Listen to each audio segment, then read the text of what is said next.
มหนาวพัดมาต้องทนนา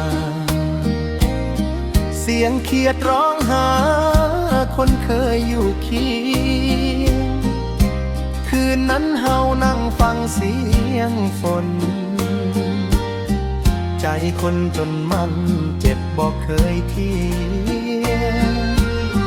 เจ้าว่าฮักแท้แน่เด้ออายสัญญาไว้ใต้ต้นกกใหญ่แต่มื้อนี้เหลือแต่อายผู้เดียวยืนมองฟ้าเศร้าใจแทบขาด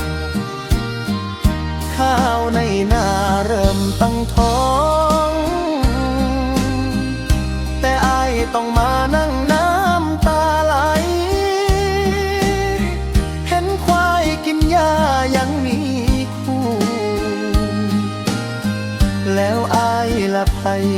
สิหูใจโทรศัพท์เงียบคือใจเจ้าบ่มีข่าวบ่มีคำลาผู้ข่าวอีกทีก็จากปากไผว่าเจ้าไปมีไม่ในเมืองฟ้า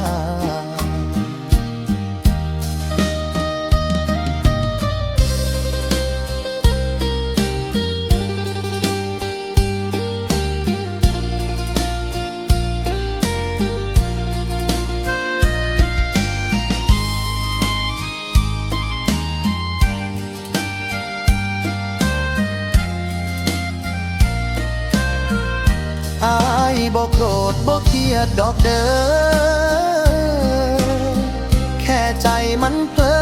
ฮักหลายเกินไปฮักคนบ่เห็นค่าใจเฮาก็คือเอามีดมากรีดหัวใจยามแลงแสงแดดลับดง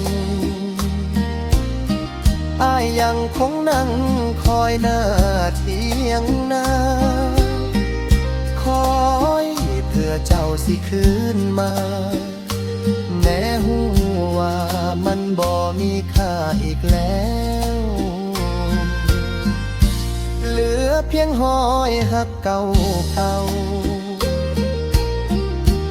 กับคำเว้าที่ยังจำได้ดีถึงเจ้าสิบอกกลับมาดอกเด้อแต่อายสิหักเจ้าคือเก่าจนวันตาย